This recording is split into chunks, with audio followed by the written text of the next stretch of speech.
What's poppin', guys? It is me, Leon, and welcome to a brand new Minecraft survival series. We've got a whole lot to cover, so let's get right into it. If you remember my last video that was uploaded in mid-December when I announced I was going on a little bit of a break, I proposed two different video ideas for you guys, a hardcore series and a regular survival series focused on building and multiplayer. And as you can see, option number 2 won. I've got a whole bunch of building ideas for you guys, and I cannot wait to get going on these large-scale building projects. And in addition to that, every once in a while, one of my real-life friends is going to join me on my server, and we're gonna have a bit of a collab episode. These could be anything from like a podcast like, ooh, copper, a podcast like kind of thing where we talk about various topics. Maybe we tell, funny stories from school or real life or that kind of thing. And overall, we just kind of, kick back, chill, relax, and hang out, have a good time. And with that out of the way, let's talk about some of my building plans for this series. You'll see around here that we've got a whole bunch of different kinds of trees and forests, as well as these really cool 2 bays that are just right next to each other. I want to make a really cool steampunk build as well as a little cottagecore style village to really highlight all the new terrain features we've got in the new 1.18 update. Oh, and if you're wondering what I was doing on my break, it went something a little bit like this.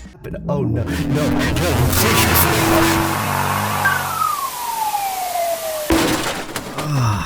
Where am I? I have not seen much for animals since the world loaded in, but there's gotta be something around here. We're in a, there we go, sheep. Oh my god, there's even more sheep. Should be plenty of wool for a bed. I have not seen any villages around here. Hopefully our luck turns around because I'm going to be doing plenty of things with villagers in this series. As I was mentioning before, I want to take these 2 beautiful bays that we've got right in front of us over here and turn this amazing mountainy landscape into some sort of cottagecore mountain village with little huts and homes for villagers poking out of the side of the walls, kind of like little hobbit homes, and other just very cute, lush, and beautiful decorations to really just connect these 2 gorgeous bodies of water. And that's not the only project we'll be tackling, of course, but I think I'll be saving more of that for a future episode. Iron. Any iron around here? No. Ooh, there it is. Why is it all the way up there? Don't mind if I do. Yoink. Ooh, that is a good bunch of mobs. Come on, do your thing. There we go. Oh, there we go. There's some surface iron, exactly what I was looking for. Thank you oh, 1 block. Very cool. Alright, we gotta sit down real quick, whip out the furnace, maybe craft another couple furnaces, and just smelt a little bit of this iron, because this is getting a little bit ridiculous walking around with stone tools. Hardware acquired. Alright gamers, I think we've got enough materials to start scoping out an area for a starter base. I'm envisioning a quaint, rustic, classic Minecraft starter house using all the different wood types that we have available around the bays. There's gonna be a whole lot of detail and love put into this very important first build in our brand new Minecraft world. For this, we're gonna need a ton of oak wood, a ton of spruce wood, which I've actually seen way at the top of those mountains over there, a good bit of birch wood, as well as a good amount of deep slate and cobblestone. I'm gonna be planting down my starter house in this beautiful birch forest over here, which means we gotta do a whole lot of wood cutting.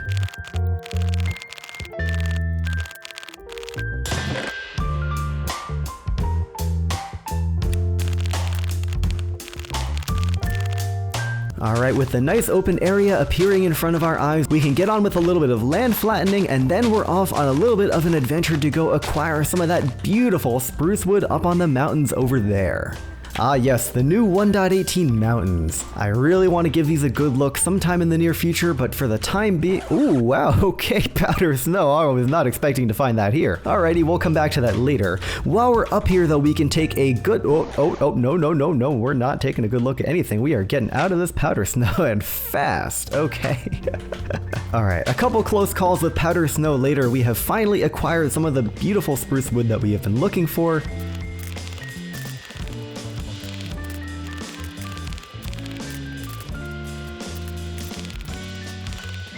Alright gamers, we have successfully deforested an entire mountain ecosystem. Now it is time to run back over to our little base of operations way back there before night falls. Hello, friend. I'm just looking out for a little bit of light amongst the darkness. Thankfully, I remembered to put down torches. Ah, there we are. Okay, quickly run over there before too many monsters spawn because I really do not want to be just completely overwhelmed and ganked by a bunch of zombies. And there we go. Daytime, and the rain cleared up. Would you look at that? Amazing.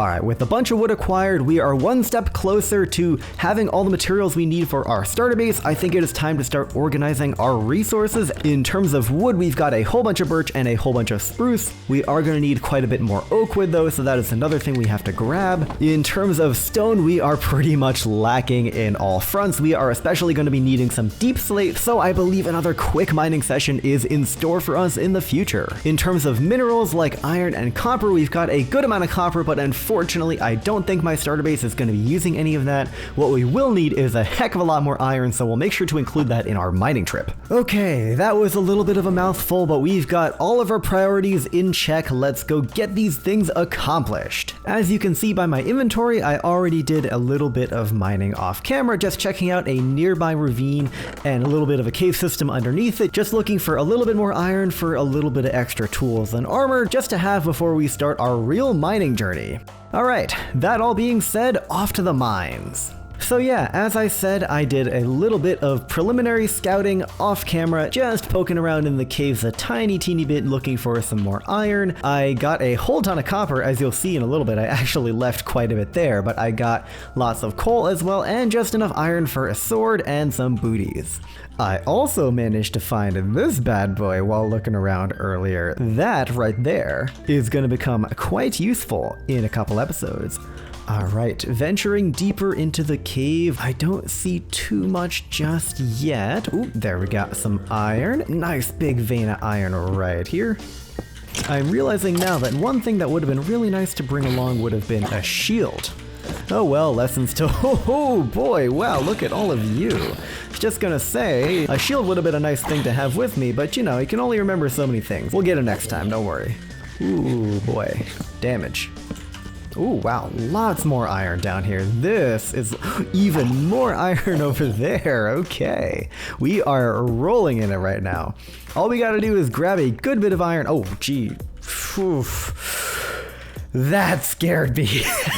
As I was saying, all we gotta do is grab a good bit of iron and then try and dive a little bit deeper and grab some deep slate, and then we will be able to head back up and continue on with our resource gathering. Mining, mining, mining, mining, mining, mining, mining, mining, mining, mining, mining, mining, mining, mining, mining.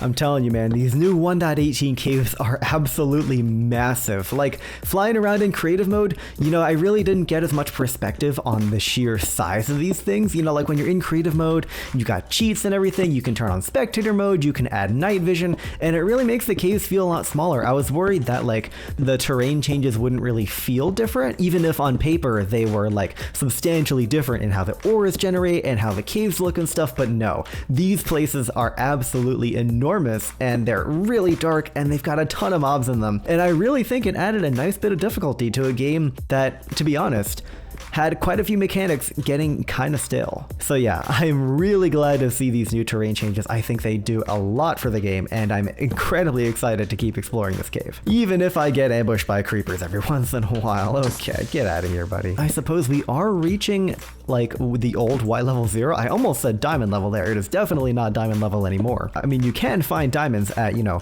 the old diamond level. Ooh, what is that down there? But it's going to be incredibly rare. I did actually make a video about mining for diamonds and the optimal levels to do so in 1.18, so if you're interested in that, there should be a card on screen right about now. Ooh, okay, down here, deep slate. This is what I was coming here for. Alright, well that is our pickaxe gone. I'm just gonna pop up back to the surface real quick, smelt some iron, grab some more pickaxes, and be back down here in just a moment. Alright, all of our iron is pretty much all finished being smelted. As you can see, we've got a beautiful set of iron armor right here. Let's get back into the mines. Mysterious. Deep slate time. Ooh, is that? Ooh, that is gold. Oh, I don't have any gold yet. Whoop, 2 gold veins and lapis. That is awesome. I'm actually hopping right over here and grabbing my first lapis. Ooh, tough. Oh, I don't have any tough yet. Ooh, I don't know if I'm gonna be using this in my build, but oh, come on. I love tough. This block is really, really great. It is quickly becoming one of my favorite building blocks for really any kind of like rustic build where you want like medium gray, earthy textures. This stuff is amazing, and I really gotta grab a whole lot of it. And I know what you're saying. Oh, you came down here for deep slate and you're just mining other random things like ores and tough, and listen, I know. I'm getting real distracted out here, but caving's really fun. It's been a long time since I genuinely sat down and played survival Minecraft. When all you've done is play creative mode for like 9 or 10 months, mining is really, really fun. Mining.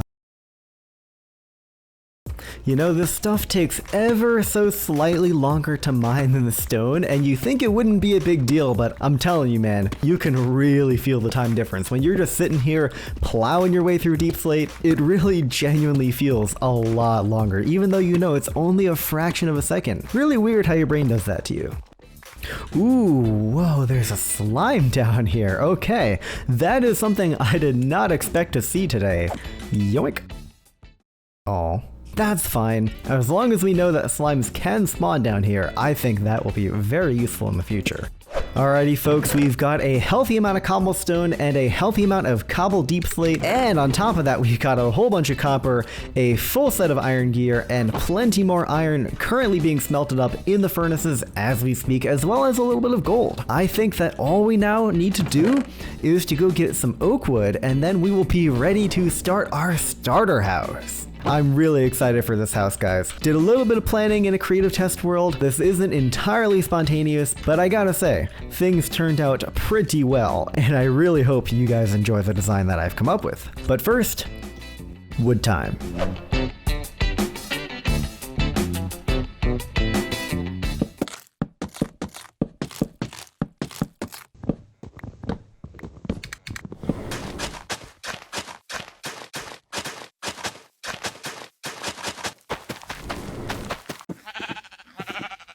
Alrighty guys, I know I was just about to start my starter house, but in between clips I went on a little bit of an adventure. We're in a brand new Minecraft world, ripe for exploring, and the spirit of adventure kinda overtook me a little bit, and I wanted to do a tad bit of exploring. So here's a quick little summary of what happened.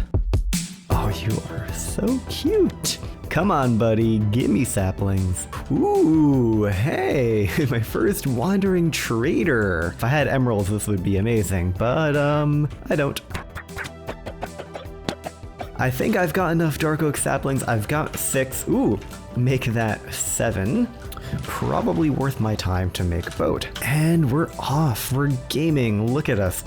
Ooh, there's a shipwreck over there. Ooh, moss, yup, a bunch of potatoes. That is gonna be very handy. Look at the tiny turtle! Oh my god, they're so small. I didn't realize they got that small. Don't talk to me or my son ever again. The old 9-9 trick never fails, folks. Our first diamond. Ooh, okay. This is a lot. Gotta take the heart of the sea. Our very first diamond, folks. That is pretty great. With an inventory very full of stuff, I think it is just about the right time to head back for now. Alright, now that you see all the things that we got up to on our brief little jaunt over to the east, let's take a look at our haul. I found a shipwreck with a buried treasure map that led us to our very first diamond, as well as the heart of the sea and some potions and a little bit of extra metal. I also ran into a massive dark oak forest, as you just saw, and I was able to get dark oak saplings as well as a whole ton of dark oak log. And on top of that, I got some pumpkins, some potatoes, a little bit of extra wheat, some moss blocks, which are going to be an amazing source of bone meal and for decoration, a couple leads from a wandering trader, which unfortunately disappeared, strangely. Alrighty gamers, I think it is finally time. You guys have been waiting for it. We are going to do the big construction of our starter base. So without further ado, let's get started.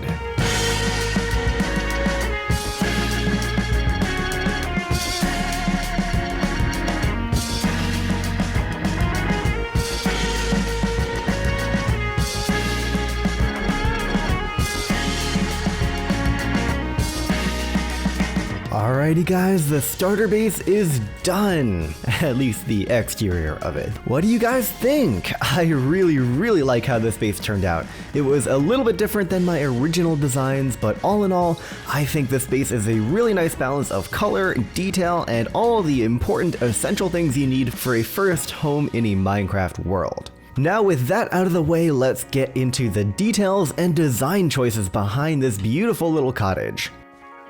So first things first, you remember in the beginning of the video that I said I wanted to use a whole bunch of different wood types. This is mainly because we're surrounded by so many different kinds of wood. We've got this huge birch forest over here, we've got oak wood up in the mountains over there, as well as spruce wood, which I pointed out earlier at the tippy top of that mountain up over there. And you saw on my little adventure from a few minutes ago that I also found dark oak wood. Originally, all of these dark oak logs were supposed to be spruce wood, but I just really liked how they looked in the design, so I just rolled with it. In terms of the design, I wanted to go with a more rustic style, which means that the house itself would have been elevated on top of a bit of like a stone foundation, so you can see that here. I'm using glow lichen and mossy cobblestone to sort of blend in the gray of the rock in with the ground a little bit more, and of course I've got the shrubberies and exterior decorations in the form of some grass and moss and flowers, and it also provides a good bit of lighting. Moving up into the house itself, I wanted to make sure to cram as much detail and color into every space possible. That means doing things like adding little potted plants in windows, adding window sills and big wacky window frames, chains and lanterns for a little bit more light and additional color, and just other little miscellaneous details. As for the deck running around the back, I knew that I really wanted to take advantage of this amazing view that we have outside of the back of our starter base, and yes, I am going to be chopping down a couple of these trees, so don't worry about that. So I wanted to have some sort of big overhanging deck that wraps around the side of the base, eventually leading into the front entrance, which is actually kind of in the back, but don't worry about it. Dropping down here, I'm definitely going to be taking, oh, I missed a spot right there, don't look at that. I'm definitely going to be taking advantage of this underneath the back patio deck area. I'm going to be putting some storage here probably, maybe a smelting area. One of the things that you might be wondering when looking at the starter base is that it's actually kind of small. And yeah, I totally agree with you. So my original idea when making this base was that I don't want to have everything totally self-contained within the house. Now, of course, it's a starter base, so a lot of things are going to be in here such as storage and my bed and all that, but I really wanted to take advantage of the exterior area as well, putting in other cute little things like a garden, maybe a stable or a well, and a bunch of different paths connecting everything. I just really wanted to have a path kind of just snake around the house in order to be able to branch off to like other farms and gardens and other cute little kind of aesthetic, kind of functional things. Last but not least, the roof. Birchwood is something I often have a little bit of trouble with using in my builds. In the past, I was never really a fan of that like, you know, light beige color, so I never really used too much of it, and I never really experimented with it very much, finding colors that I think work well. And to be honest, I'm still not entirely sold on this roof, but I do think that the birch goes quite well with the cobbled deep slate, as you can see under here, and if I back up a little bit, you can also see from back here. So yeah, it's, you know, pretty much a standard cobbled deep slate roof with a little bit of tiled deep slate sprinkled in for a little bit of color and texture variation. And as for the shape, I wanted to do something a little bit more interesting than just a standard 45-degree angle flat roof, so I implemented a little bit of a swoop here and a swoop down there. Alright guys, we're doing a little bit of a time skip here, but I actually just went and finished the entire interior, which I think turned out really well, so let's take a quick little look at that. Starting with the ground floor, I wanted to make a simple rustic Minecraft interior, and I also wanted to make sure to have a nice balance between practical and aesthetic. Now of course, you know me, I'm all about the aesthetics, but it's really important in a starter base to add in a good amount of practicality as well. So on the ground floor here, we've got a rock floor, which is a continuation of the foundation texture. We've also got a little bit of a lounge area over here right by the big circular window, a nice azalea potted plant, and a little bit of a kitchen slash cooking area as well. Now, rather than put all of my storage in one giant chest monster, what I'm trying to do for this build is to really distribute the different kinds of items across the different areas where, you know, it makes more sense to have them. So for example, in the cooking area, we've got like a smoker and a kitchen table and that kind of stuff. Why not throw in our food up here as well? So I've got our cooked food and our raw food right over there. Turning back this way, you can see we've got a little bit of overgrown potted plant situation right by the front door and a little bit of like a awning balcony kind of thing up here for our little plants.